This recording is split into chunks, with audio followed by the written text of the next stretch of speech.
Bueno, muy buenos días. Un saludo a los participantes del taller Pensar la Noche, Actuar desde lo Cercano, y un saludo muy especial a las personas que nos acompañan en la charla de hoy. Es un honor presentar a Alejandro Rey. Esta charla, este ciclo de charlas que comenzó hace una semana, bueno, se ha construido sobre redes, sobre conexiones, sobre complicidades entre Ciudad Laboratorio, el Labo Ciudadano, y también está colaborando el Diplomado en Diseño e Innovación Social de la UCAP y Prodiseño. Decía que estas charlas las hemos hecho con redes y complicidades, y de hecho ese es el tema del taller: hacer conexiones, hacer complicidades desde lo cercano. Y las personas que han sido invitadas a participar en el taller, profesores, colaboradores, pero también las personas como hoy Alejandro, que da una charla, forman parte de esa red de complicidades que se ha tejido a lo largo de los años.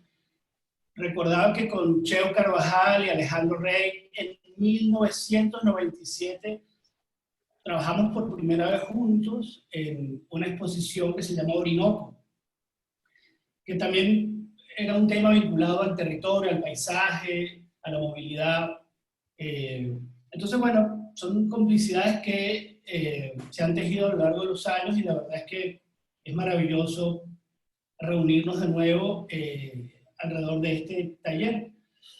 Voy a presentar brevemente a Alejandro para los que no lo conocen. Alejandro Rey es investigador, docente y consultor enfocado en las interacciones sociedad-ambiente, desde las perspectivas de la antropología social, la ecología política y la antropología de la salud.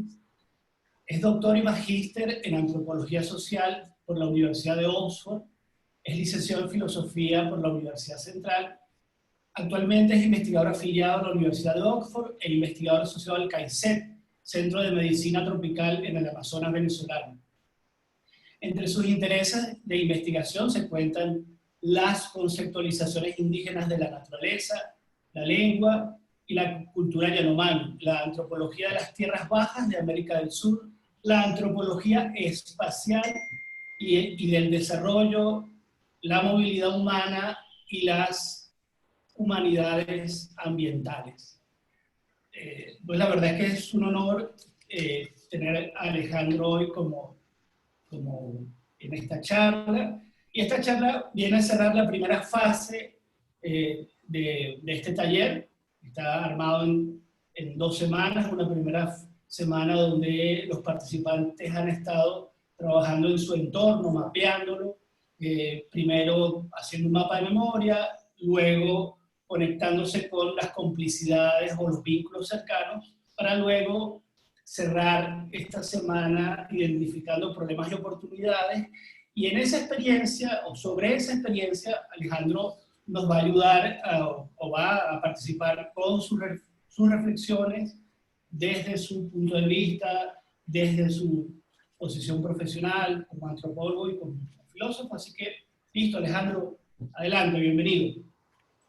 Muchas gracias. La verdad que es un gusto y un placer estar aquí sin ningún tipo de retórica y cortesía, y es un poder reencontrarme y juntarme con un grupo de gente con la cual hay una relación tan antigua, histórica, con la cual hay mucho trabajo en común previo y muchas preocupaciones y entusiasmos en común, pero además, sobre todo, poder conectarme con ese esfuerzo que tengo rato siguiendo, que están haciendo desde Ciudad Lab y toda la red que han armado con el liderazgo de Cheo y todo el equipo de gente que trabaja con él, y de Jaime, y toda esta red impresionante que han armado. A mí me produce esto mucha admiración, lo que ustedes están haciendo, como otros tantos de los venezolanos que estamos afuera y que estamos permanentemente pensando y sufriendo a la distancia lo que pasa en el país y queriendo ubicarnos de alguna manera en eso. El hecho de que se estén produciendo cosas de este tipo provoca admiración y es reconfortante pensar que hay esfuerzos de este tipo de afirmación, de pelea por lo propio, ¿no? Y bueno, sin ir más lejos, empiezo a comentar. Yo lo que quisiera hacer sería compartir algunas reflexiones que tienen que ver con mi propio trabajo, que creo que pudieran ser útiles para pensar lo que ustedes están haciendo, que las suelto como algunas ideas que son como unas referencias de pensamiento conceptuales que vienen desde la antropología del espacio, la antropología del paisaje, pero también obviamente desde mi propia experiencia. No voy a dar una charla teórica, sino que voy a utilizar algunos conceptos claves que han sido útiles en mi propio trabajo y que creo que son muy útiles para pensar la apropiación del espacio, el paisaje, todo esto que tiene que ver con el tipo de esfuerzo que ustedes están haciendo desde otros contextos, pero que tienen un carácter como un poco más universal. Y espero que les puedan servir, porque lo que más me gustaría es que esto pudiera ser útil para el tipo de reflexión en acción que ustedes están haciendo, para el tipo de activismo que ustedes están haciendo. Bueno, básicamente yo pensé que había tres autores muy fértiles para pensar este tipo de cosas que a mí me han servido mucho para entender la relación con el espacio y que tienen, ¿no?, algunos conceptos claves que pueden ser útiles, ¿no? En primer lugar, uno de ellos, me tienen que decir si esto se mueve, ahí se movió, ¿no? La imagen se ve completa, supongo, yo la veo cortada, pero ustedes la deben ver completa. Si no es así, por favor, díganmelo.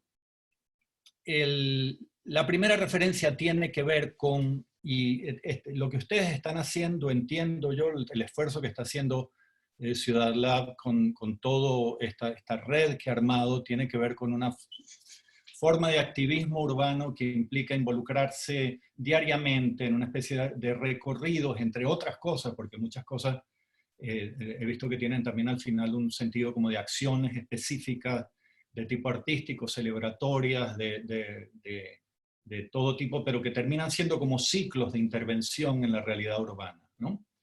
La impresión que yo tenía es que esto me permitía refrescar algunos conceptos claves. Uno de ellos tiene que ver con y que básicamente problematizan el paisaje, el espacio y el lugar. Entre espacio y lugar hay como una dialéctica clave que permanentemente se está discutiendo, no solamente en la antropología, sino en otras disciplinas conexas que tienen que ver con de qué manera una cosa se diferencia de la otra o tiene relación con la otra.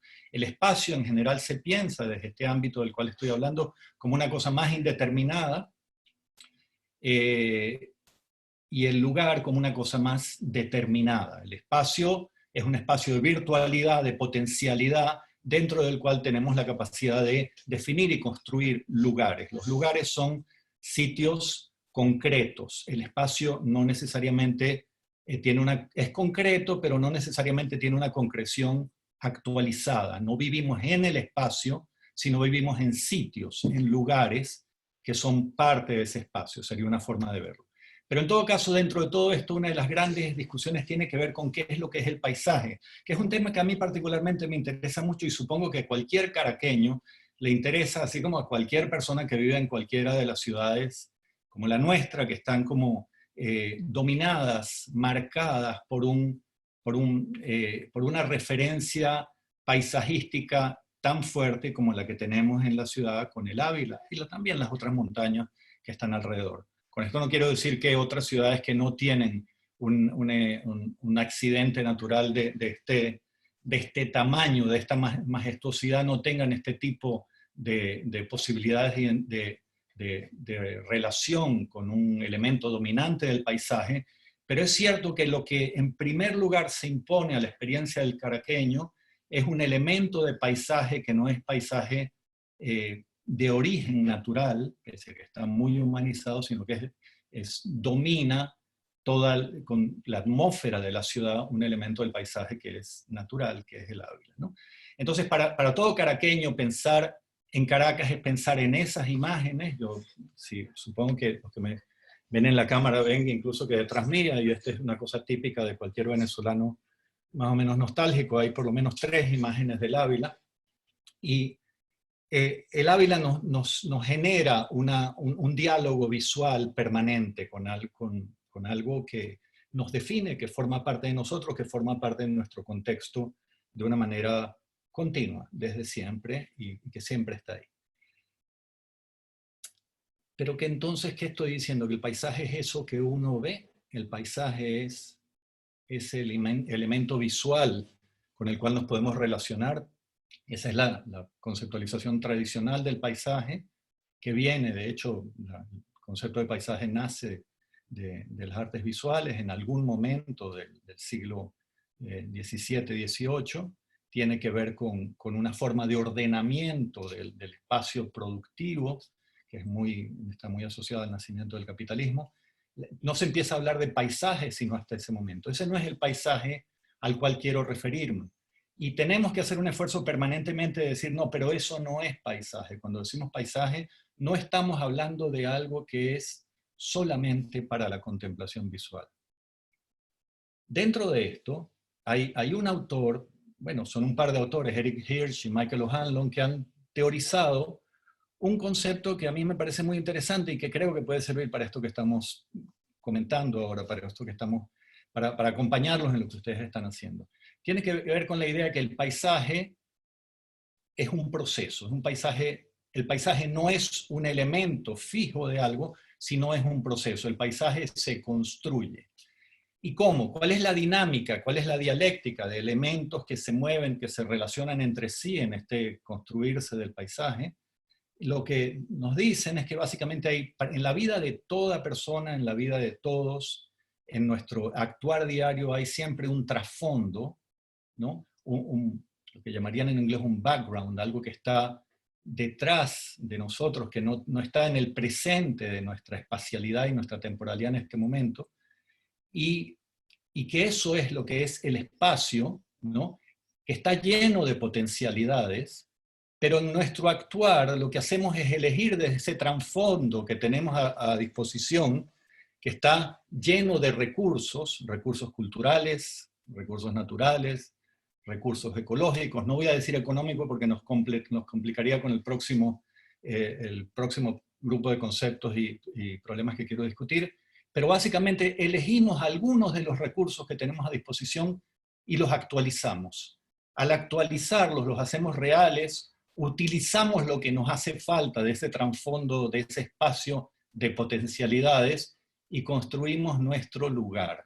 Esto lo hacemos, lo hemos hecho en general en el transcurso de nuestra vida. Nuestra vida está estructurada sobre estas elecciones, lo estamos haciendo cada día, lo hacemos cuando salimos a la calle cada día a ocuparnos de lo que hacemos, elegimos algunos recursos y los actualizamos. Esto podríamos después dar algunos ejemplos, pero básicamente de lo que se trata aquí, que es que en este proceso de elegir ciertos recursos, ciertos bienes, ciertas cosas que están a disposición en el trasfondo de potencialidades que es nuestro espacio, el espacio dentro del cual estamos, y ese espacio obviamente no es un espacio solamente físico, aunque todas las cosas que encontramos en ese espacio tienen una manifestación material, sino que es un espacio cultural, es un espacio cargado de simbolismos. Al elegir algunas cosas estamos construyendo el lugar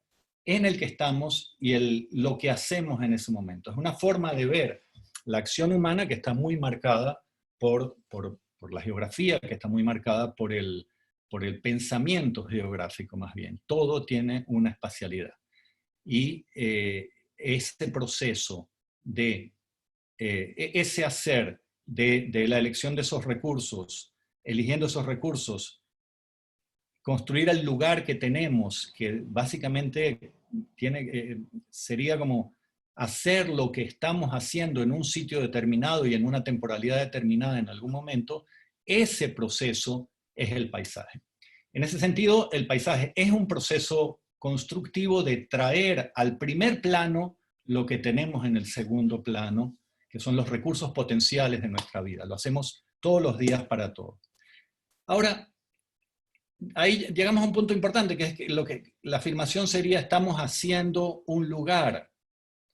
Y en inglés a mí me pasa que yo estoy siempre nadando entre dos idiomas por el ámbito de trabajo y de discusión académica en el que me muevo, que es angloparlante, y estás luchando todo el tiempo con algunas traducciones.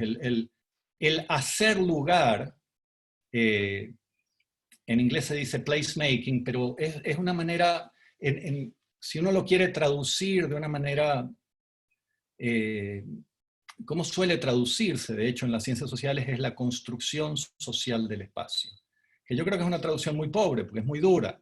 En realidad, si uno dice placemaking, tendría que decir que lo que estamos haciendo todo el tiempo es lugarizando, es un verbo.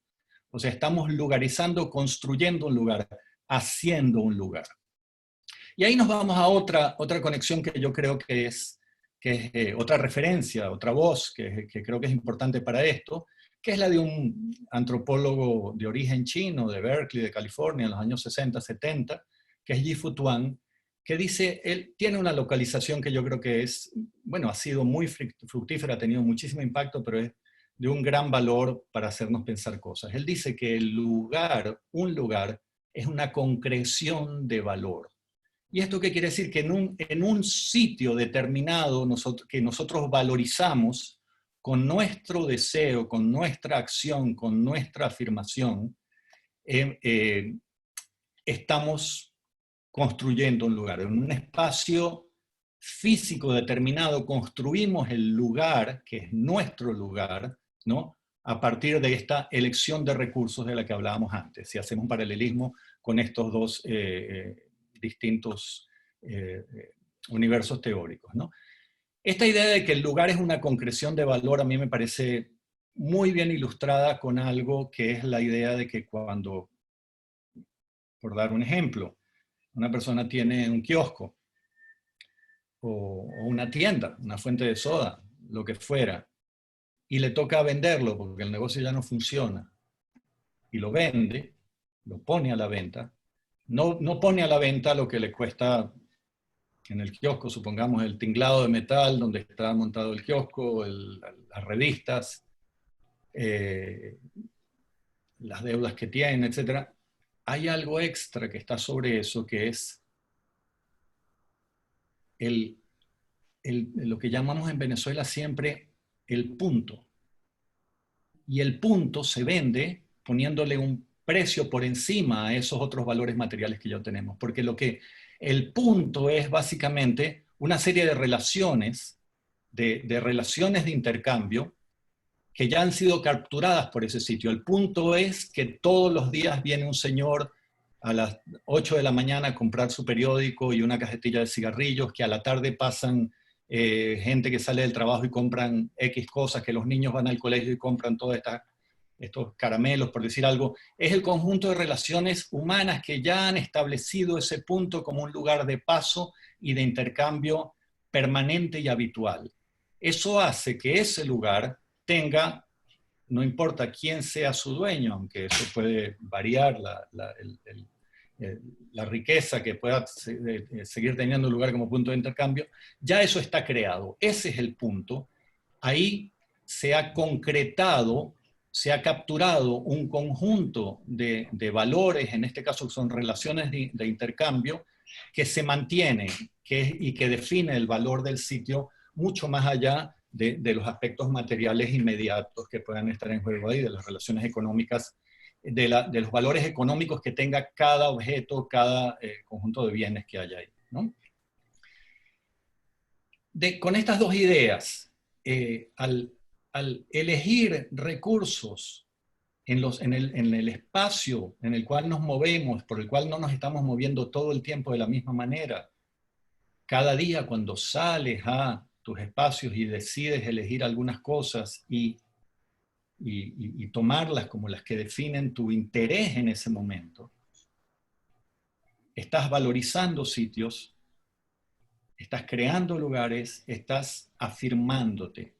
Entonces pregunto, ¿me estoy identificando también? Yo creo que hay un elemento fundamental de identificación en estas cosas, sin ninguna duda, pero ¿eso define mi identidad? Ese es otro tema. Yo no quisiera entrar, digamos, en en la lectura de que uno queda identificado por todas estas elecciones de una manera permanente.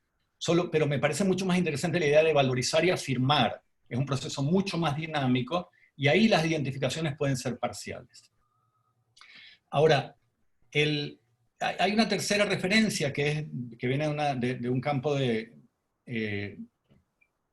autores de la fenomenología, de los que trabajan en términos de no generar una lectura de la realidad en la cual hay precisamente un espacio material y una acción del hombre, no hay una objetividad y una subjetividad que se relacionan de una manera separada como dos elementos, sino que dicen, la fenomenología de una u otra manera dice que el mundo se construye a partir de mi acción sobre el mundo cada vez de nuevo.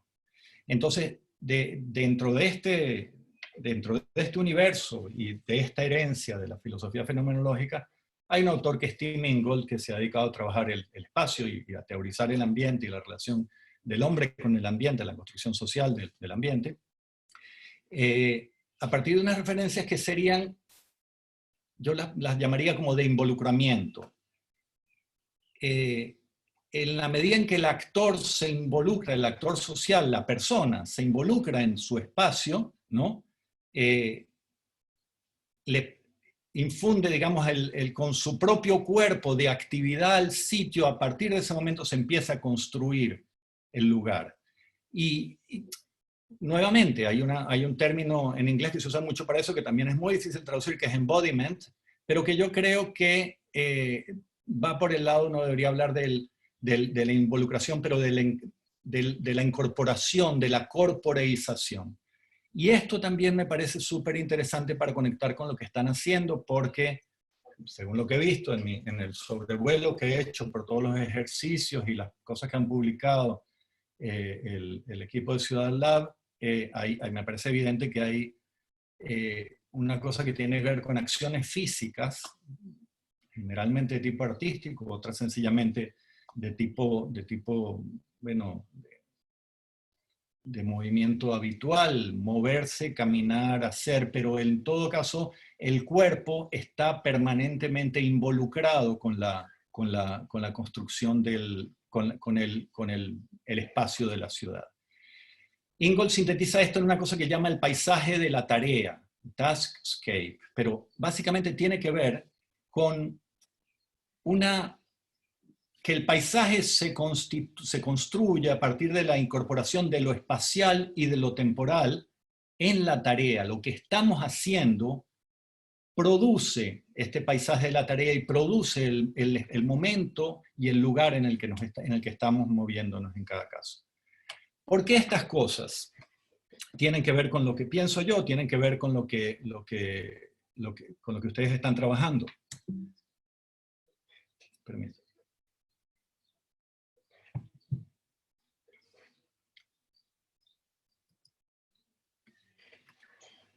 Yo creo que, yo tengo la impresión de que lo que ustedes están haciendo al investigar, al actualizar, al reconocer los recursos, al reconocer los valores y los antivalores, ¿no? Peligros, las cosas negativas, las afecciones y la negatividad del entorno, y mapearlo, es una valorización de este espacio de virtualidad, de este trasfondo de potencialidades que es la ciudad o cada sector, el vecindario en el que cada quien vive, y a partir de él, al momento de salir, elegir, localizar, documentar, están valorizando el espacio a partir de la atención que ustedes están haciendo en cada una de esas cosas y produciendo un instrumento para leerlo, para compartirlo.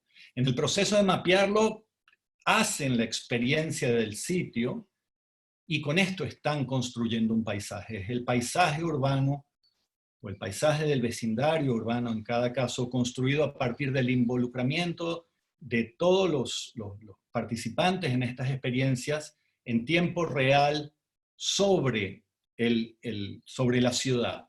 Y es interesante porque aquí nuevamente vemos que la ciudad deja de ser, la ciudad es esta especie de cosa lejana, distante, abstracta, de la cual se habla, pero que está tan llena de cargas y de posibles diferentes formas de hablar con ella, hasta el momento en que entras a cada uno de esos espacios y documentas un trozo de la ciudad, te aventuras en un pedazo de la ciudad, te metes en ella de noche, sorteas los peligros que implica caminar en Caracas en espacios específicos, y no solo son los peligros de violencia, sino que son los peligros como tiene, recuerdo Cheo muchísimos años haciendo, sino son los peligros para el peatón, los peligros de bloques en medio del camino, de alcantarillas rotas, de fosos en los cuales puedes caerte, que nadie, esta especie de, lo que nos parece una especie de anomia física que domina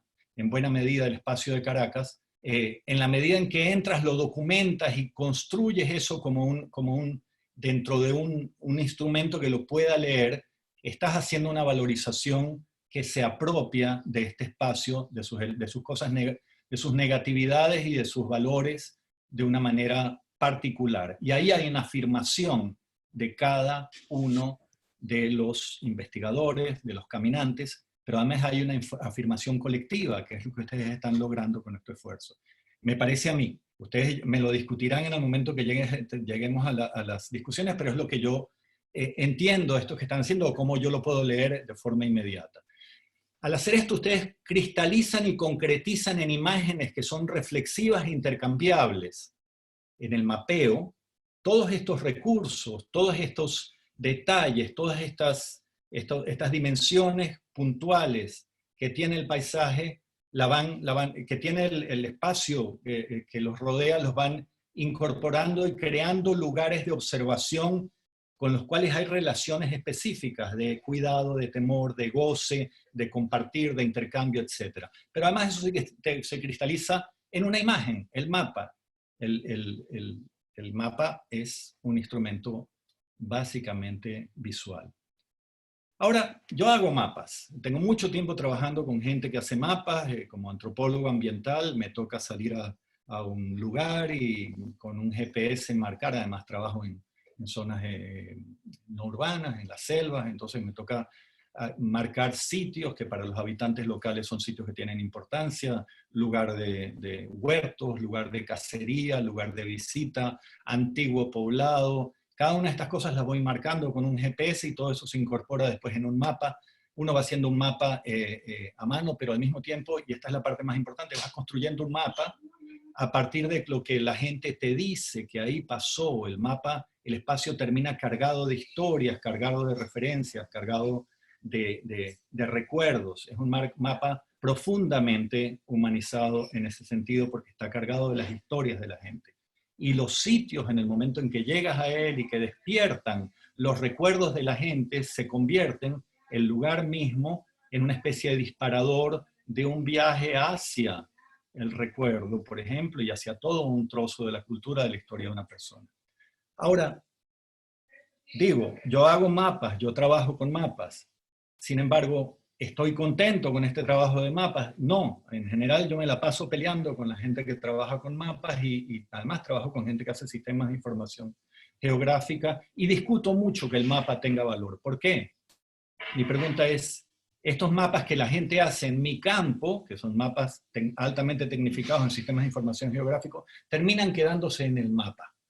La gente publica mapas, muestra mapas en encuentros, etcétera, cuenta algunas cosas sobre los mapas, muestra diferentes capas del mapa, este tiene estos recursos, tiene vegetación, este tiene, en fin. Y la cosa no va mucho más allá de eso porque el mapa en sí mismo tiene un poder tan grande organizador de la realidad y de los datos que como que exime a la persona que lo ha construido de dar otro paso, que es comprometerse a interpretar lo que pasa en el mapa. Entonces, ¿qué es el mapa? Pregunto. El mapa puede ser muchas cosas, pero sirve como ¿qué? Como un adorno, como una pieza ornamental culta. Cuando uno va a la casa de un antropólogo, generalmente hay una cantidad de cosas étnicas y uno mira algo y te van a decir, viste que yo vi que estabas mirando eso, te voy a contar la historia de esa vasija. Eso tiene y empiezan a contarte un cuento largo sobre de dónde recolectó esa vasija, etc. eso terminan siendo los objetos etnográficos piezas de conversación, ¿no? Para narrar la experiencia de la persona que estuvo involucrada en eso, que no es al fin y al cabo lo que te interesa del objeto, en este caso del mapa, ¿no? O sea, los mapas pueden ser, y eso es una cosa que yo he visto ocurriendo mucho, nada más unas piezas ornamentales que te dan tono, como dicen los guayú cuando tú te encuentras con ellos y te puedo sacar una foto. Sí, después te la llevas allá con tu gente y te das tono mostrando la foto mía. El mapa te puede dar tono, ¿no?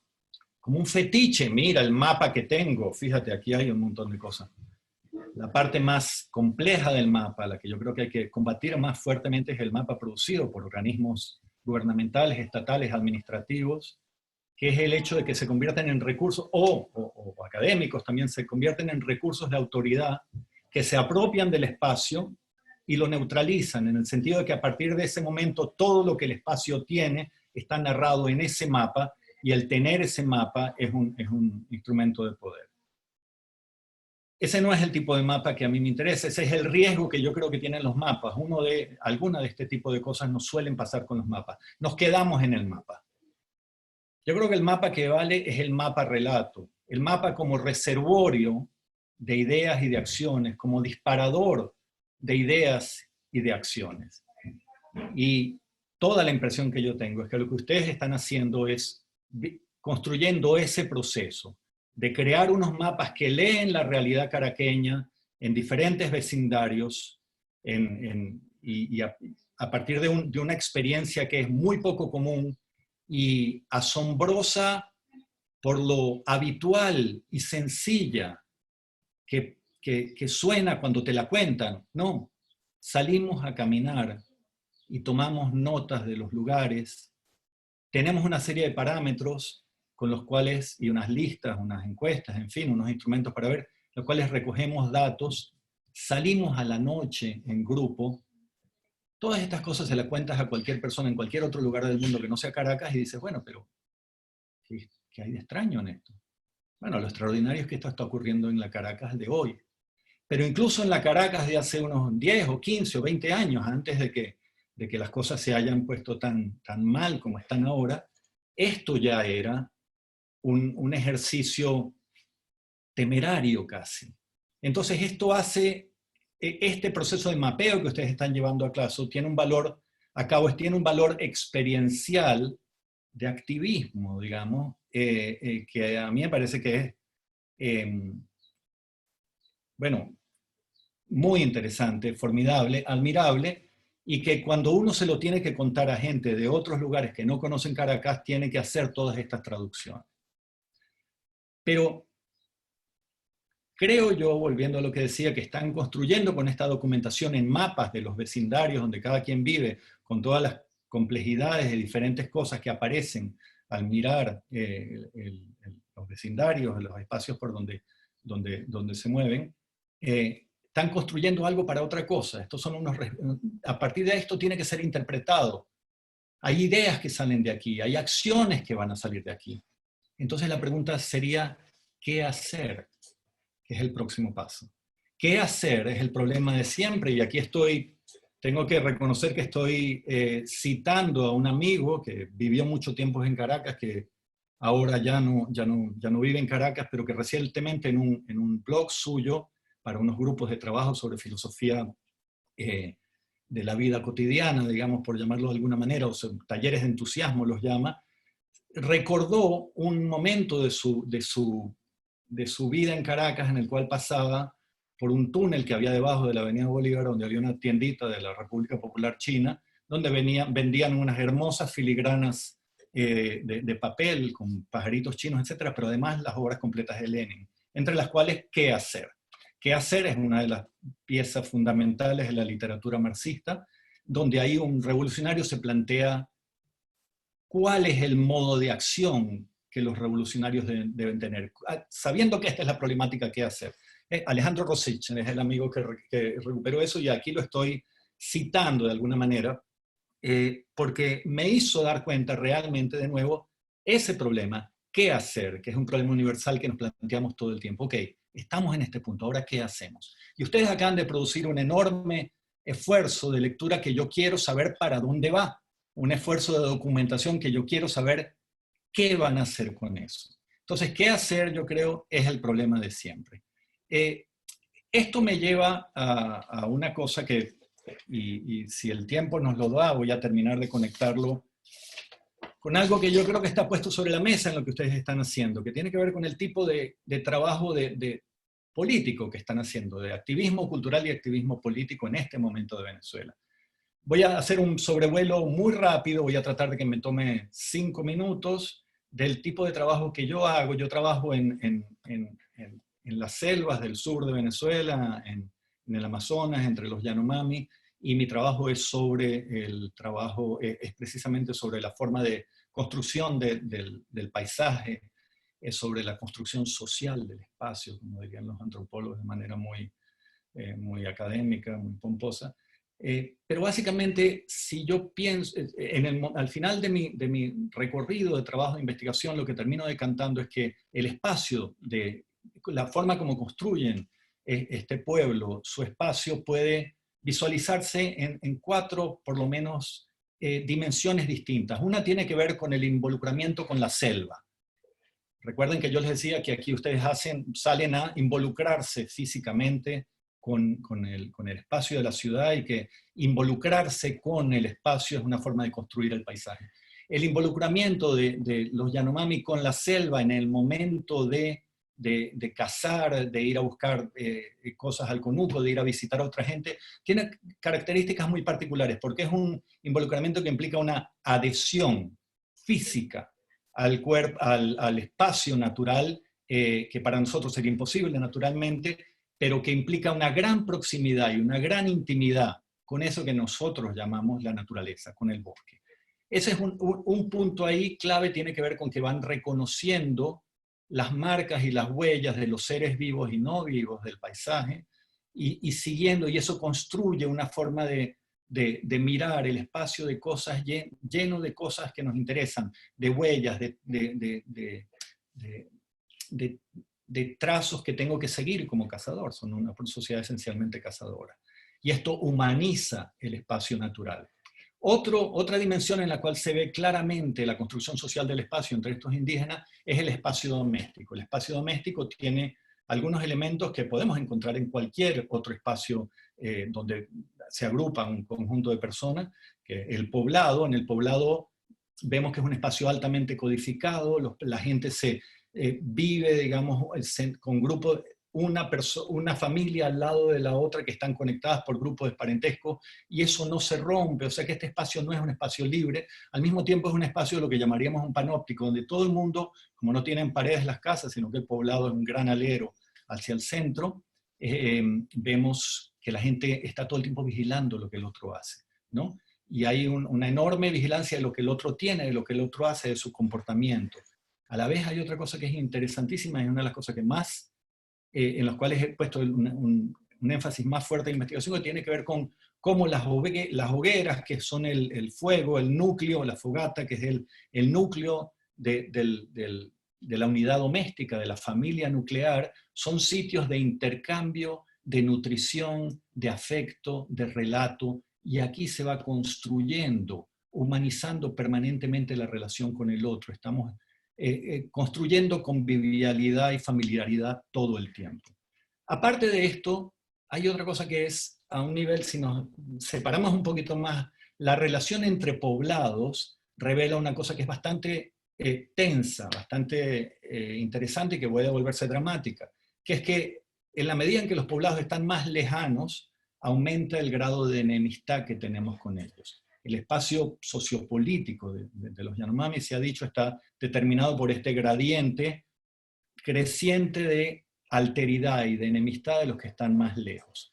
Y esto también termina, en su extremo están los blancos, los criollos, que son el enemigo por definición, la gente más temida, la gente que trae las enfermedades, que nos puede robar las cosas, etcétera, etcétera. Hay otro nivel. Pero las tensiones entre estos diferentes poblados se manejan a través del intercambio de una serie de rituales que impiden que haya conflicto todo el tiempo y que haya guerra. Esta tensión de los sociopolíticos es llevada a cabo por los y mantener la paz es llevada a cabo por los líderes de la comunidad, con los líderes con más prestigio, con los líderes políticos, básicamente, de la comunidad. Por otro lado, está lo que llamaría el trabajo de los cancilleres, de las relaciones internacionales, que es lo que hacen los chamanes en su relación con los espíritus, con el mundo sobrenatural. Entre estas dos últimas referencias de las que estoy hablando, si se fijan, he estado construyendo un espacio desde mayor intimidad, cercanía, a mayor distancia. En estas dos últimas, lo que tiene que ver con las relaciones sociopolíticas lideradas por los hombres líderes y, por otra parte, la relación de los chamanes con el mundo de los espíritus, de los hécuras en este caso, aquí se mueve lo que llamaríamos en nuestro ámbito el espacio, la dimensión política de la vida y la relación con el afuera. En momentos de cambio como este, en un momento de cambio dramático para los indígenas en todo el mundo, en Venezuela, en los últimos años más todavía, y de una relación cada vez más fuerte con el mundo exterior, con la sociedad nacional y con las partes más peligrosas y preocupantes y destructivas de la sociedad nacional. En esos momentos, la fuerza de la dimensión de lo político se impone por sobre el resto. Apaga, por así decirlo, la construcción diaria de intimidad, de cercanía, en el contacto diario con tu propio espacio y con los tuyos, que tiene lugar en la hoguera, que tiene lugar a manos de las mujeres, que cocinan, que dan de comer, las relaciones entre ellos, también de los hombres, en la relación del cazador con la selva, todos estos espacios que son propiamente más de construcción de una convivialidad cercana, en la proximidad, van siendo apagadas por otro, que son los líderes que necesitan manejar estas relaciones amenazantes con el exterior. Esto yo creo que nos tiene que llevar a unas reflexiones con las cuales voy a tratar de terminar. ¿Cómo tiene todo esto que ver con lo que ustedes están haciendo? Yo espero poder conectar de una manera clara. Si decimos que la dimensión política, que es una dimensión masculina de la acción esencialmente, representativa, el poder es representado, alguien se arroga el poder sobre los demás, se impone por sobre la dimensión inmediata de mi propia vida y sobre la relación que yo tengo con mi propio espacio, con sobre la gente, hay algo que se está perdiendo importantísimo de la experiencia humana. Y eso no se puede permitir, no nos podemos dejar robar esa construcción de nuestra vida, en nuestros espacios, en relación con la gente que nos interesa, a partir de la relación horizontal, o a veces vertical también, pero en todo caso, tú a tú, con gente que podemos ver. Al ser así, paso, y con esto cierro, a cosas que he visto en ¿cómo se dice? En Ciudad Lab, ¿no? En lo que han puesto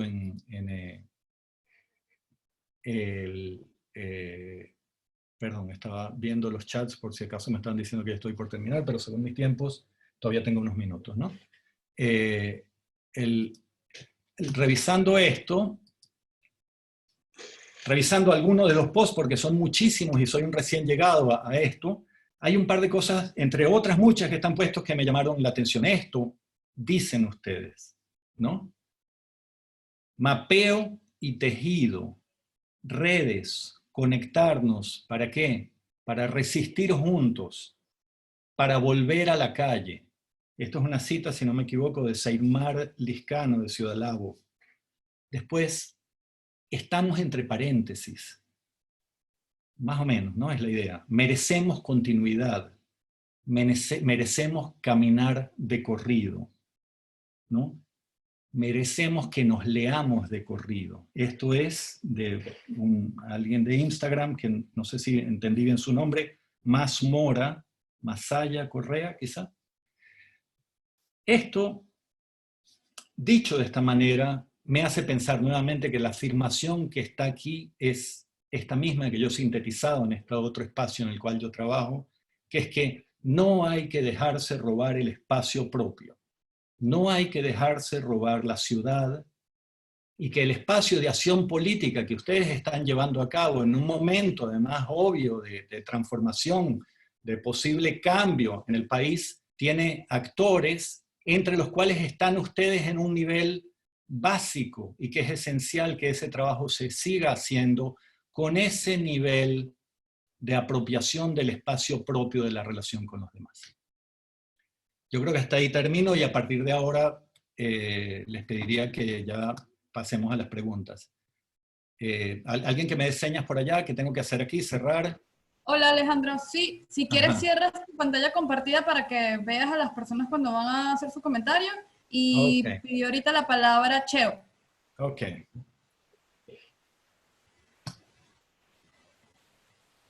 Ya va Cheo, que no te escuchamos. Ahora sí. Sí, ya. Wow. Nada, Alejandro, primero que todo, gracias por este brinco a esa mirada, digamos, que vincula en cierta forma tu trabajo que es académico, pero que tiene como estos otros elementos, si quieres, rebeldes, de decir que lo humano está ahí primero y que, digamos, cualquier recurso que construyamos tiene que estar en función de eso, ¿no? Con este trabajo que hemos venido haciendo y que claro, como bien tú relatas, no es nuevo. Forma parte de un proceso, llamémosle de construcción del paisaje. Sí. De un paisaje que en sí mismo tiene la incorporación de otros. Entre las últimas cosas que mencionabas, hablando de tu trabajo en comunidades indígenas, esa idea de la distancia y la enemistad, ¿no? Como que en el caso de la ciudad no necesariamente se da en términos de distancia, a veces sí, se da en términos básicamente de no reconocimiento y es una distancia simbólica, no espacial necesariamente, y que de allí hay como el germen de muchísimos de nuestros problemas y de la ausencia de paz, ¿no? En el caso de nuestra ciudad. Quería como decirte que, bueno, en relación con eso del trabajo que venimos haciendo, muy intuitivamente, si se quiere, desde hace mucho tiempo, pero esa idea de que el goce del cuerpo, el pensarnos incorporados al espacio, al paisaje, sea o no sea el lugar, ¿no? Sea o no sea tu sitio, tu punto, pero sí pensarse uno como una entidad política que se mueve por el espacio y que es a partir de esa corporalización de uno en el espacio donde empiezan a revelarse un montón de cosas que no solamente tienen que ver con la identidad, sino además con una intencionalidad de uno en el paisaje. Ya no la pregunta de qué hacer, sino ¿qué hago yo aquí? ¿No?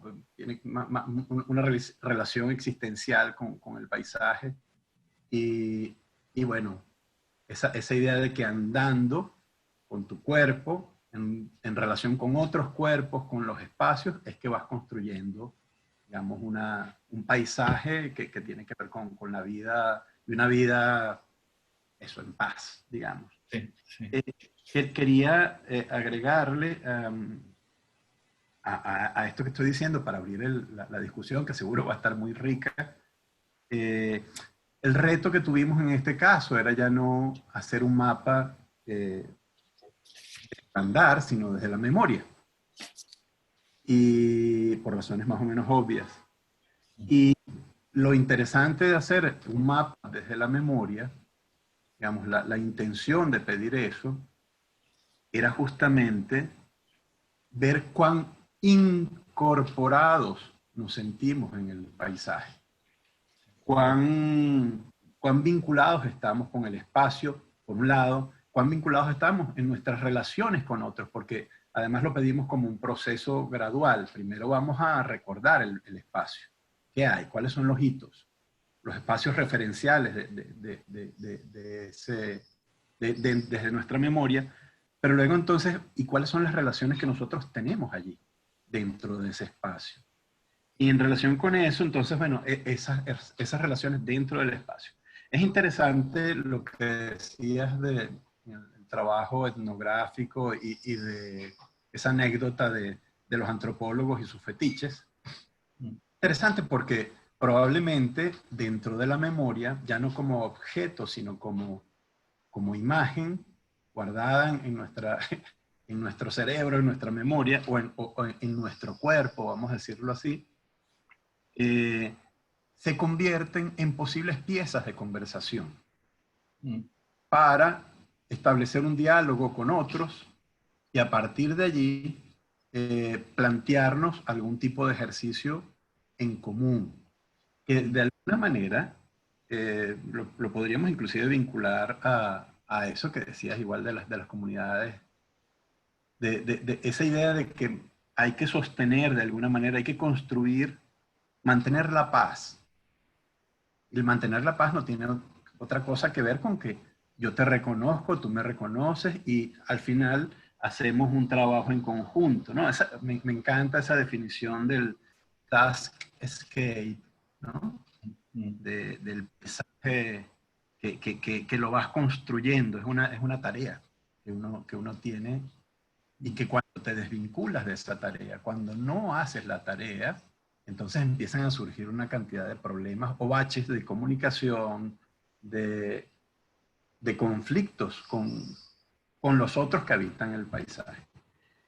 Nada, me parece genial que estemos cerrando esta primera fase de este ejercicio de mapeo con esta conversa contigo, además por las otras razones que ya mencionaste tú y Jaime, ¿no?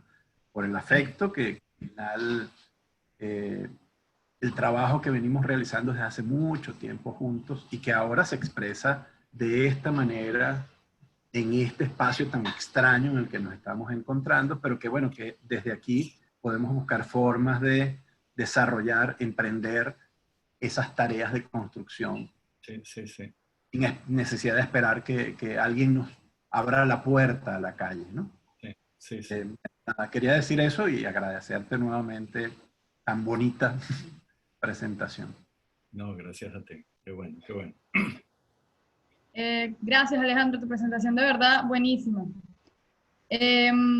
La participante que quiere ahorita hacer una pregunta es Carmen América Fitness. ¿Nos escuchas, América? Okay. Hola, sí los escucho. Muchísimas gracias, Alejandro, un placer conocerte. Hola. La academia entró a las sesiones, me parece muy importante. Bueno, básicamente dos comentarios y sobre el segundo comentario una consulta, una pregunta.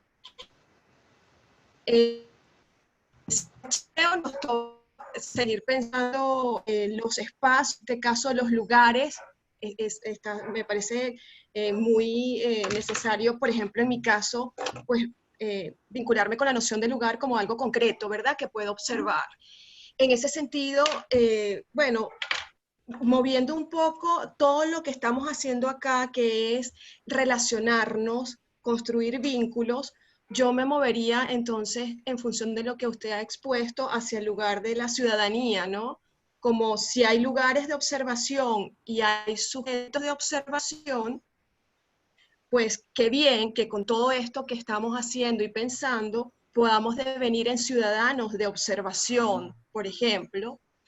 Ciudadanos de observación, por ejemplo, de piezas ornamentales, que pudieran ser mapas, que pudiéramos ser ciudadanos que con esas piezas ornamentales podamos hacer, por ejemplo, crítica y podamos hacer creatividad, es decir, esas piezas ornamentales como espacios que pueden ser dados para generar miradas autoritarias, ¿cierto? O mecanismos de imposición, bueno, sobre esas piezas ornamentales, en tanto ciudadanos podamos ser críticos y creativos. Ese es un punto y un camino que nos debemos como venezolanos. Y otro término que tomo de la intervención de Alejandro es que en estas observaciones de estos lugares, que somos sujetos de observación, sujetos de vínculos, que agrego que somos sujetos críticos y creativos, bueno, la necesidad de interpretar. Siempre que podamos interpretar, vamos a poder ir hacia esas piezas ornamentales con más cuidado y más sigilo, con más atención, ¿no? Yo diría que por ahí yo recojo las palabras de Alejandro para sumarlas al pensamiento que uno puede estar haciendo, ¿no? ¿Sí? ¿Me sigues? Y me siguen los demás. Es que no puedo, no logro todavía abrir mi video. Tengo un pequeño problema con eso. Pero te oímos, Escuchamos Carmen. perfectamente. Escuchamos perfectamente, sí. Y lo siguiente, Alejandro y al resto de los compañeros acá, es bueno, ya tengo una pregunta con respecto a la entrada de la academia, ¿no? Ya entró a la academia. Mi pregunta es, en el caso del trabajo de Alejandro, Alejandro, ¿has logrado armar equipo aquí con antropólogos que también hagan este trabajo ambiental? Trabajas en lugares que comparten fronteras Venezuela y Brasil, por ejemplo, o Venezuela, Brasil y Perú. Pregunto si han logrado académicos del Reino Unido también incorporar o incorporarse en iniciativas de antropología ambiental y de lugares con académicos aquí en América Latina. Sí, la moderadora, Vanessa, ¿no? Sí, Tú me indicas cómo hago, voy respondiendo cada pregunta.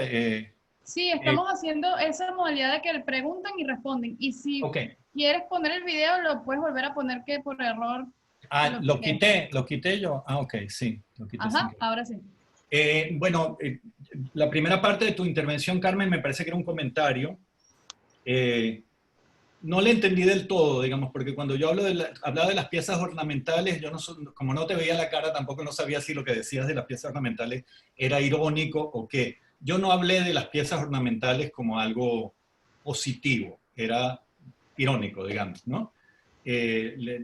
Manifesté mi preocupación de que los mapas terminan siendo o dispositivos de autoridad para que el que construye y muestra el mapa diga que él sabe todo lo necesario sobre ese trocito de espacio, o piezas para la contemplación, digamos, un poco sensible, que no sirven para mucho más que eso. O sea, yo cuando hablé de lo ornamental no hice una valoración positiva de ello. Entiendo que si no lo estabas haciendo irónicamente, tú estabas tomando eso y me parece perfecto, dándole vuelta a lo que yo había dicho para decir, bueno, estas piezas son ornamentales y son piezas de una u otra manera. Ornamental suena mal, porque yo quisiera decir más bien artísticas, como piezas artísticas ya no son ornamentales, son otra cosa, es la fuerza que tiene una pieza artística, pero en todo caso lo que creo que estabas diciendo es que esas piezas artísticas o estéticas tienen capacidad de movilizar, digamos, nuestra mirada y nuestra acción sobre el mundo, cosa que me parece perfecta. En lo segundo, no, yo trabajo en Venezuela, yo cada año voy a Venezuela o cada 2 años voy a Venezuela, yo trabajo como decía Jaime al comienzo, en la frontera entre Venezuela y Brasil, en el área Yanomami, con instituciones venezolanas, con una institución de hecho de medicina tropical del Amazonas venezolano.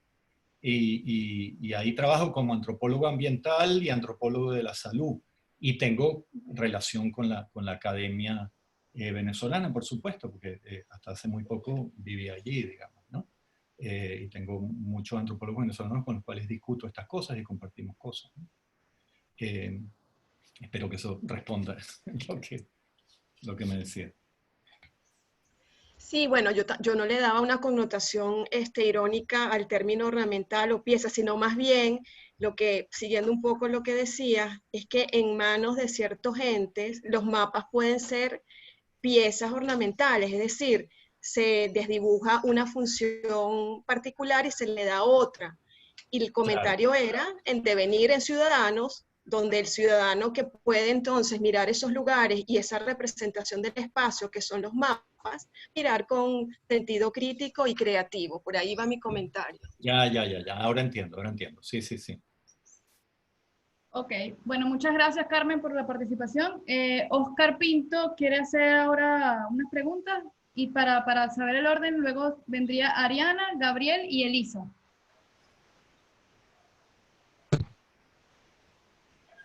como de Hola, costumbre. Oscar, no te escuchamos. Realmente impresionado, y en este caso en particular excesivamente impresionado. Creo que el taller se me escapó de las perspectivas que yo tenía, pero no en sentido negativo, sino todo lo contrario, en positivo. Me está abriendo un campo mucho más grande, me está abriendo vías más concretas de utilidad de toda la información que están vaciando todos ustedes en este taller.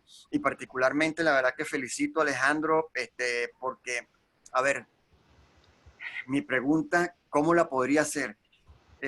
Yo estoy, muchos acá ya lo saben, lo he comentado, pero te lo comento, Alejandro, particularmente. Yo soy un enamorado de los espacios públicos, tengo más de 10 años trabajando en ello en Venezuela, pero lamentablemente por las circunstancias que no vienen al caso nombrarlas, pero por todos machacados y triturado con los dientes, yo me tuve que venir a Bogotá. Estoy viviendo en Bogotá desde hace ya como casi 2 años, o ya estoy en los 2 años, y he venido observando y haciendo mi mapeo particular, para utilizar el término, como una especie de auditoría de los espacios públicos, no solamente del área donde estoy, que es un área que prácticamente nosotros le llamamos acá, que es como una segunda Bogotá, porque está después de un cerro y se extiende sobre toda la sabana occidental de una manera impresionante. Pues.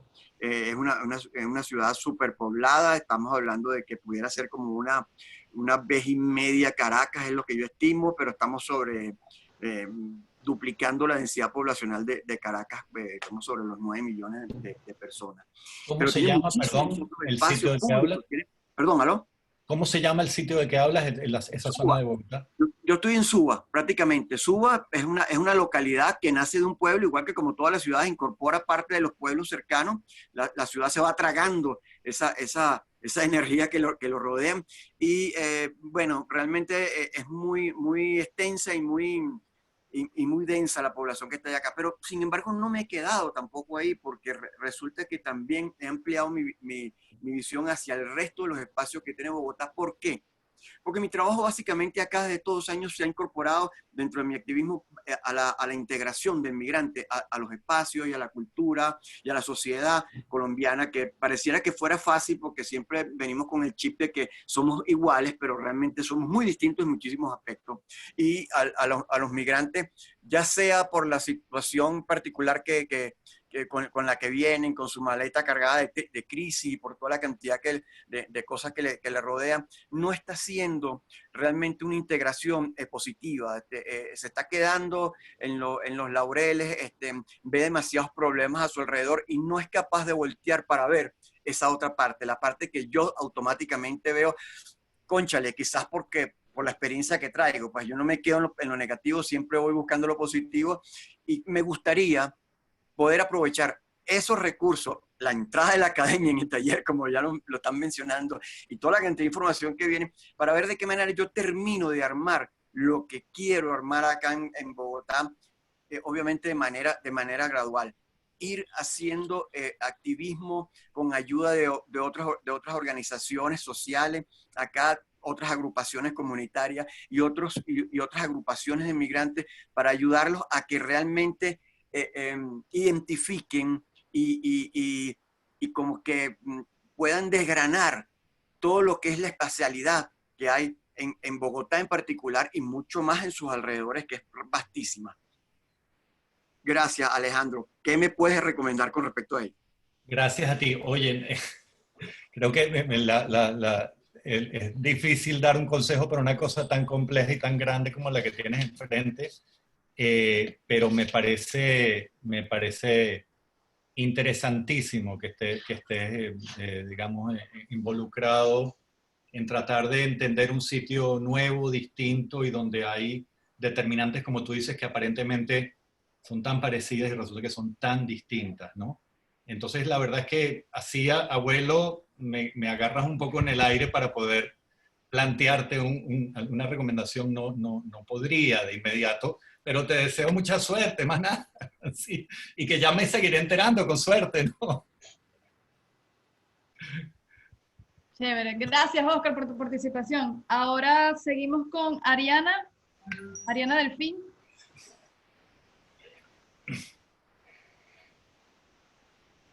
Hola. Hola, Ariana. Hola, ¿Sí? ¿Me escuchan bien? te escuchamos y te vemos. Vale, perfecto, muchas gracias. Bueno, un placer primero que todo por estar en esta charla. Me parece fabuloso que sea antropólogo, yo también soy. Hola.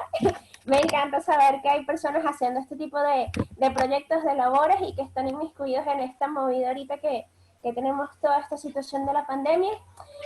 Y me hizo caer en hueco, algo que ya me ha pasado muchas veces, sobre todo en la carrera, que ya estoy así como que, ¿qué hacemos? Porque es cierto, problematizamos muchas veces, pero no buscamos soluciones, no podemos quizás mapear, podemos hacer ensayos, podemos hacer análisis y reproducir o tratar de interpretar ese tipo de realidades de lo que está pasando, pero realmente, ¿dónde está la solución? Y más en este tipo de coyunturas o de contextos en los cuales muchas veces se nos sale de las manos. Entonces, creo que en este caso mi pregunta sería, ¿hasta qué punto podemos nosotros buscar ese tipo de soluciones cuando muchas veces esas soluciones también tienen que estar articuladas con personas directamente burocráticas? Porque yo estaba problematizando mi lugar, mi espacio, y muchos de los problemas que aquí hay en mi pequeña ciudad, que es Caricuao,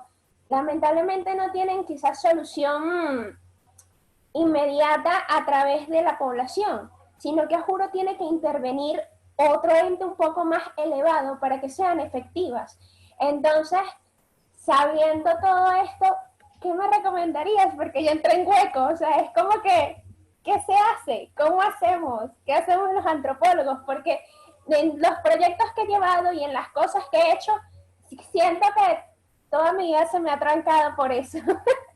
Lamentablemente es así, hay cosas que se nos salen de las manos y a pesar de que problematicemos y a pesar de que intervingamos y hagamos un análisis concreto de todo lo que está pasando, hay cosas que no podemos remediar. Entonces, me gustaría escuchar quizás unas palabras de aliento o por lo menos tratar de darle la vuelta o ver qué se puede hacer a través de la población, porque también es un punto muy importante. Pero hay cosas como las de ahorita que yo siento que, mira, hasta ahí que no sé qué hacer, no puedo hacer más nada. Fíjate, te voy a responder con algo aquí un comentario que yo sé que algunas de las referencias que usé cuando estaba haciendo este relato tienen un impacto generacional. Me conecta con gente que más o menos es de la misma generación que mía. Entonces, no voy a decir quién, a menos que me lo permita, pero una de nuestras oyentes le encantó la parte en la que yo dije, ¿qué hacer? ¿No? Y dijo, desechar las ilusiones y prepararse para seguir viviendo en la ciudad. Entonces, ella lo que hace ahí está reformulando algo que es un dicho que utilizaba el CLP o el clero, ruptura, en la época en que nosotros estábamos en la Universidad Central, que era desechar las ilusiones y prepararse para la lucha, que en ese momento sonaba una cosa totalmente marciana. Pero que resulta, como ella me vio haciendo esta referencia a un texto marxista que está tan lejos de mí, probablemente de mis posiciones actuales, ella me responde haciendo una reformulación de algo que yo sé que en su momento ella misma, esta persona que me está oyendo también y que está en el grupo de oyentes, utilizó como eslogan, desechar las ilusiones, prepararse para la lucha, diciendo, ¿qué hacer? Desechar las ilusiones y prepararse para seguir viviendo en la ciudad. Yo creo que lo que están haciendo en este equipo es lo que hay que hacer. O sea, lo que me parece, hay niveles distintos de activismo político, sin ninguna duda. Yo el sentido completo de mi intervención fue decir, lo que ustedes están haciendo no es haciendo las conexiones internacionales, buscando las transiciones, conversando entre adversarios en el nivel, digamos, representativo de los líderes políticos que están buscando un cambio para el país, que nadie tiene duda que tiene que producirse de una u otra forma, porque ese nivel está en manos de alguien que está técnicamente ocupado y especializado en hacer eso, lo hagan bien o mal. Pero este tipo de trabajo, que es lo que el ciudadano está haciendo, es absolutamente necesario para cuando las transformaciones se den, el espacio en el que nos encontremos sea un espacio protegido en red por la participación de la gente construyendo sus espacios. Ese nivel, el nivel de la red capilar, como si fueran las redes, de la acción de la gente, es el que no podemos dejar en manos, ¿no?, de gente que está trabajando en el nivel de la representación, de grandes temas, de grandes movidas con un nivel y un poder distinto. Porque lamentablemente no pueden conectarse con esto porque les toca estar en otro espacio. Y eso es así. Pero en este ámbito, que es el ámbito de lo que llamaríamos los comunes, ¿no? O sea, la gente en la calle, los ciudadanos, este tipo de trabajo no puede dejar de hacerse. ¿Cómo hacerlo? Yo creo que este equipo está haciendo una metodología para hacerlo. Y más bien yo tengo que seguir viéndolos a ustedes y decir, ¿qué hacen ahora? Me interesa. Eso es lo que te podría decir. Como antropólogos yo creo que siempre leemos las cosas bien. Si hacemos antropología aplicada podemos hacer algunas cosas bien, pero no siempre, ¿no? Pero este tipo de trabajo se sale de la academia, tiene que ver, y menos mal que se sale de la academia, porque lo que trata es de cambiar cosas, mirar cosas y cambiar cosas, y crear relaciones entre la gente que construyan algo. Ahí está, eso. Muchísimas gracias. Gracias a ti. Muchísimas gracias. Y de verdad, excelentísima la charla, fabulosa. Me sentí muy bien. Chévere. Gracias, Ariana, por tu participación. Seguimos con Gabriel Rey, luego con Elisa y luego una pregunta que dejaron en el chat. Gabriel, ¿nos escuchas? Ay, creo que...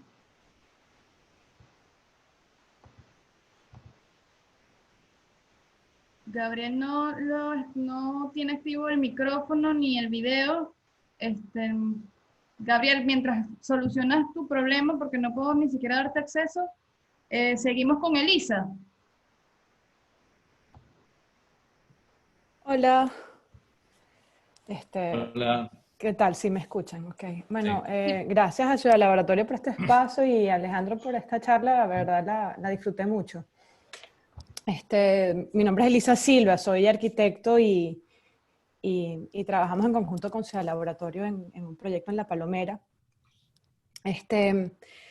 Sobre el tema de los mapas, me parece potentísimo y destapar todo el potencial que tiene un mapa es algo que a mí me ha fascinado desde hace tiempo.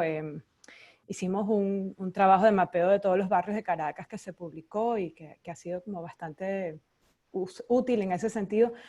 Pero hay un ensayo que se llama La Agencia del Mapeo, de un paisajista inglés que se llama James Corner, que es tan increíble ese ensayo que yo lo he traducido al castellano, y cuando estaba dando clases en la Simón Bolívar se lo daba siempre a mis alumnos. O sea, The Agency of Mapping, que es como esas palabras también que no se traducen demasiado bien al inglés, pero es el poder o el potencial o la posibilidad de acción. Todo eso está como en la palabra agency. Y lo describe como un punto de partida proyectual. O sea, el mapa es para hacer, el mapa es un proyecto en sí. Y el poder que tiene no lo usamos suficiente en profesiones a quienes les pertenece como herramienta, porque tiene esta dualidad de ser subjetivo en cuanto a la información que uno le añade o que uno resalta, pero al presentarse termina siendo una herramienta interpretada como algo objetivo, como que eso es. Sí. Y por eso es que en las conquistas de territorios lo primero que había que hacer era el mapa. Entonces el mapa tiene una connotación política muy fuerte, pero tiene también todo este potencial de visibilizar cosas que luego pueden hacer que eso pase a un momento de hacer más eminente o más cercano sin esa posibilidad de visibilizarlo con tanta claridad. Y el ensayo es fabuloso, o sea, lo recomiendo a cualquiera. James Corner, The Agency of Mapping. Por otro lado, otro marxista que está latente en lo que estás comentando es Henri Lefebvre con la producción del espacio, que también a mí sus escritos son desde los años 60 y 70, pero que resaltan o sea, generan mucha claridad sobre la importancia de que espacios producidos en realidad sean producidos por muchos y que hayan muchos modos de producción. lo que llama la heterotopía, o sea, donde la utopía en realidad es un convivir de muchas expresiones del espacio que vienen de muchas formas de producción, que como mencionas, una es siempre el Estado y el poder, que aniquila a los demás, por ejemplo, lo que estabas comentando en la selva ahora.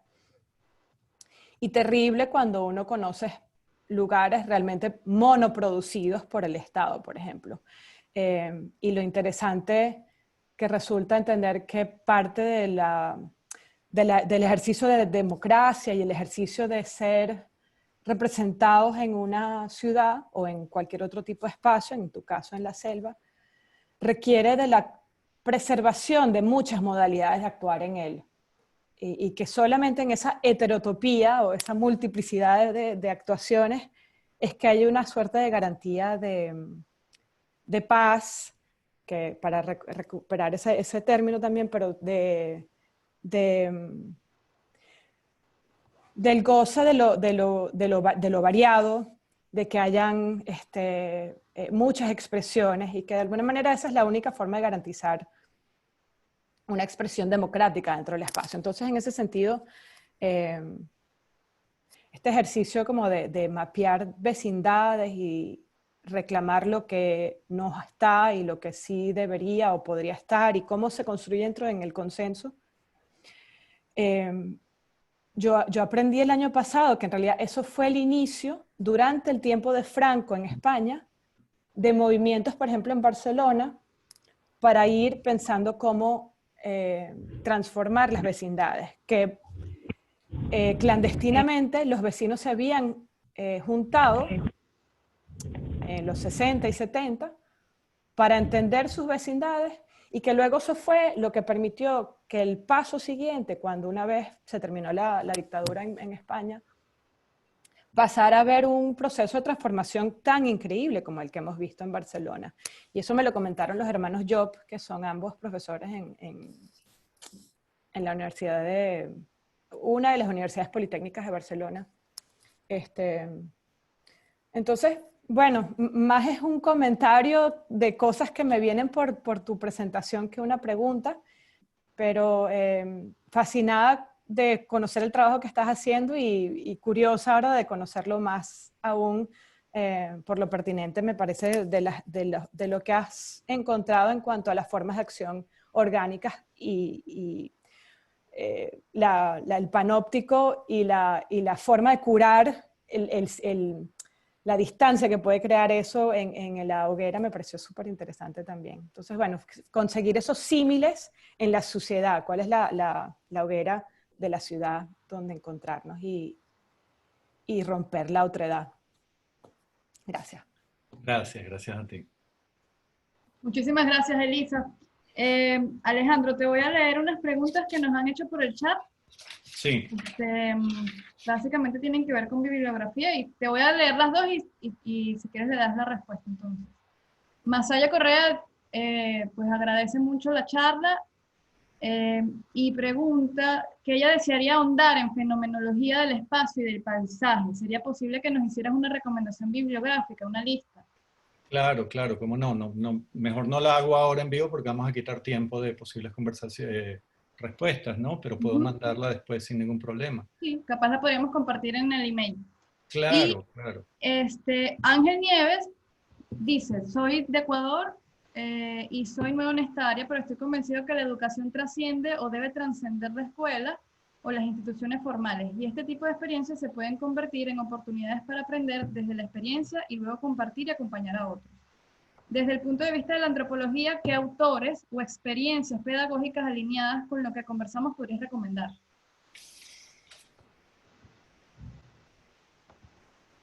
Y la otra pregunta, bueno, que por favor nos dejes tus redes sociales. Y bueno, ya para finalizar, Gabriel Nas quiere hacer otra pregunta. Te escuchamos, Gabriel. Y ya después de esto le damos la palabra a Cheo o a Jaime, el que quiera cerrar.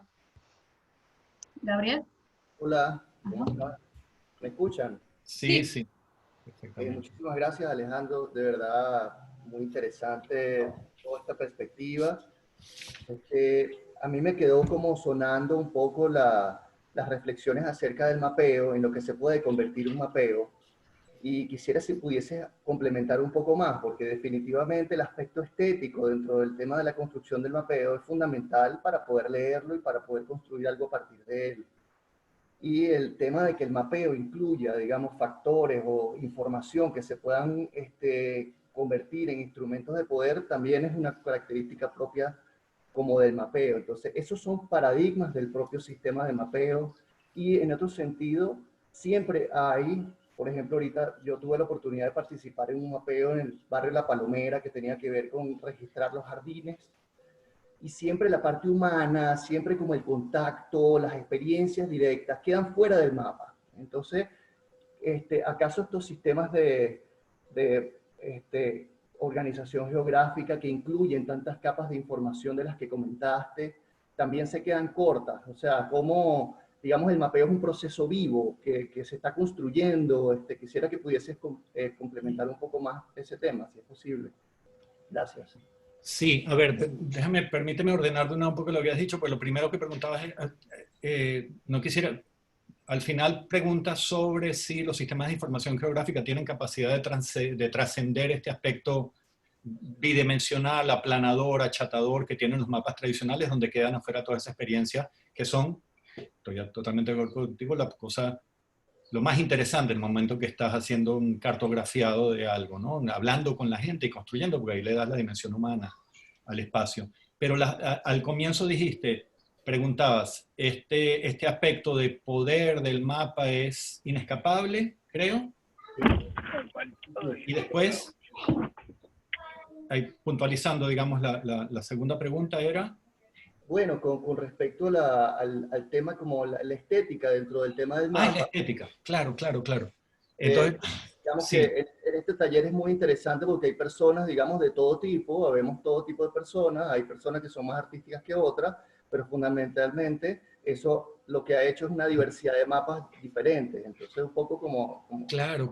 No, es que ahí yo me confieso aprendiz y observador de la experiencia que están haciendo y para nada experto. Que por cierto, no sé si estoy tan contento que todo el mundo haya dicho, llegó la academia al foro esto, porque hubiera querido que mi presentación no se haya escuchado como tan académica, porque yo creo que lo que tiene valor esencial de lo que ustedes están haciendo es que es un tipo de trabajo vivo sobre la realidad y no montado sobre sobre nada más la interpretación. Pero bueno, espero que esta interpretación desde la academia haya servido para pensar cosas reales. Pero bueno, habiendo hecho esa observación, yo veo, por ejemplo, repasando muy rápidamente todas las cosas que vi en Facebook, y estoy totalmente de acuerdo contigo, hay en Instagram, que montaron hace poco, en estos tiempos, yo veo que hay una diversidad enorme de medios, de texturas, de calidades de trabajo, de nivel de terminación, de nivel de profesionalidad,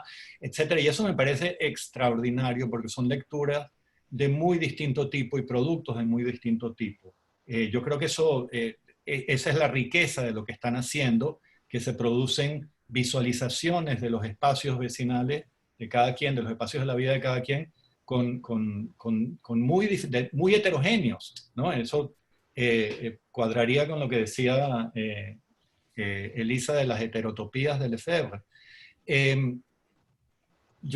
Ese aspecto, ojo, yo no quiero decir que el aspecto estético haya que desecharlo, para nada. A mí una de las cosas que más me gustó de ver todos los mapas que ustedes tenían ahí puestos es su belleza, pero una belleza en términos de la vitalidad que emana todo eso que están haciendo y el nivel de compenetración con cada sitio. Guarida de malandros, calle fea, tiendita bien chévere. O sea, todo eso a mí me contactó con cómo vivimos los caraqueños la ciudad permanentemente, y eso es una riqueza enorme. O sea que lo estético, a lo cual que aparece ahí, es que hay que más bien exponerlo en su totalidad y que la gente que lo vea después haga las conexiones que se puedan, si pudieran hacerse en un espacio. Y aquí Jaime me diría, bueno, tú siempre pensando en términos de antes, esto es para Instagram, son chiquiticas, son imágenes mínimas. Yo supongo que en algún lugar habrá piezas de un tamaño más grande que estén puestas y escritas por alguien a mano. En todo caso, ese no es el esteticismo al cual yo me refería problemáticamente. Yo lo que digo es que una vez que produces el mapa, si lo dejas ahí puesto como una cosa para mirar, está bien. Eso es el valor de la contemplación en sí mismo, que siempre es movilizador, como es un poema leído por una persona. Pero si se trata de un trabajo colectivo, lo interesante es saber qué va a pasar después. ¿Cuál es la interpretación y las acciones que vienen después de eso? La famosa pregunta del qué hacer que volvíamos, ¿no?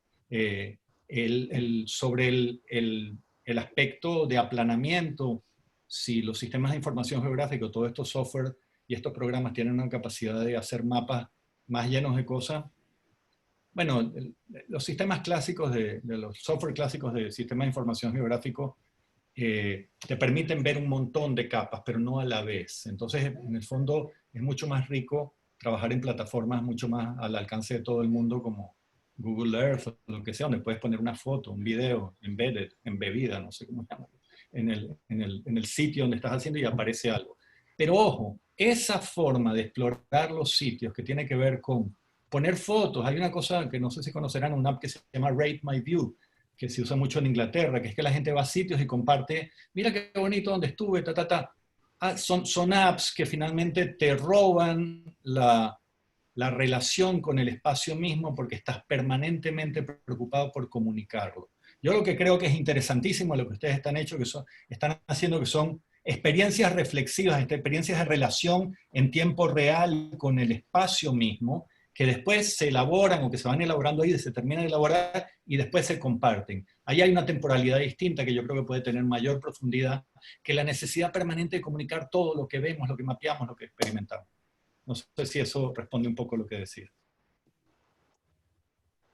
O se nos fue Gabriel, porque yo dejé de ver. A Gabriel se le cayó la conexión, pero igual esto queda grabado y ya él escuchará la respuesta. Okay. Sigue. Vale, gracias.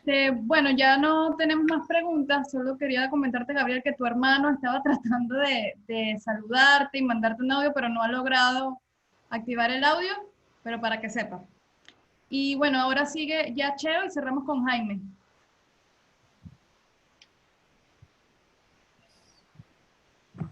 Ajá, sí, bueno, por ahí veo que Gabriel está intentando, si se logra conectar, le damos la palabra para que... Sí.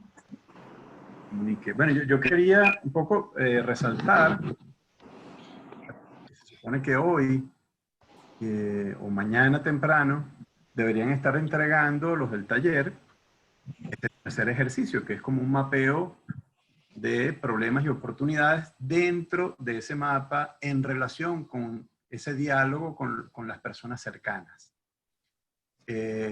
Digo, eso es lo que hay que hacer ahora. ¿Qué hacer? Bueno, hay que hacer eso. Vinimos de mapear desde la memoria, vinimos de imaginar, recordar cuáles son nuestras redes, los recursos posibles en el espacio, y ahora el ejercicio era ponerse de acuerdo con algunos de esos elementos cercanos de esa red y activarla. ¿Para qué? Bueno, para pensar dónde están, sobre qué podemos actuar y sobre qué podemos incidir, sea un problema o sea una oportunidad que se revela en este momento.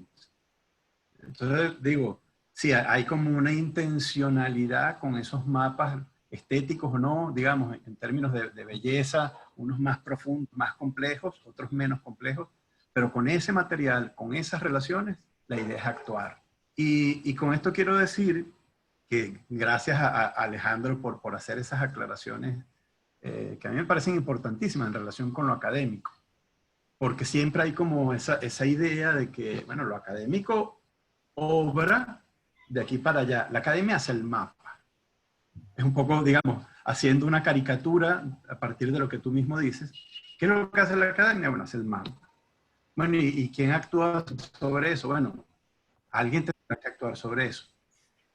Y desde hace años yo creo que nosotros venimos como insistiendo en la idea de que el activismo, es decir, en términos de debe hacer una pedagogía para compartir, para enseñar también o aprender con otros procesos. Y no pensar que el activismo es una cosa como rara, naif necesariamente, como que opera y echa cuentos, ¿no? Echa cuentos de una realidad, desde una perspectiva como de la superficie. Yo creo que ya deberíamos un poco traspasar esa percepción de lo que es el activismo Y pensar también desde esa academia activista, ¿no? Es decir, siempre se ha insistido en eso. Y es buenísimo cuando se contaminan y se producen estos híbridos que terminan teniendo digamos, mucha información. Yo entiendo por lo académico, por la cantidad de información sistematizada. Claro, Vamos a comprenderlo de esta manera. Sí. Pero ¿cuánta información sistematizada puede haber en un mapa del que hacemos nosotros o del que se hizo en este ejercicio? ¿Cuánto hay allí? Es decir, no estoy comparando, hay mucho tiempo, mucho trabajo de por medio en academia, pero yo creo que es importante como hacer esos híbridos que creo que, digamos, producen cosas muy interesantes para efectos de la paz y de la convivencia.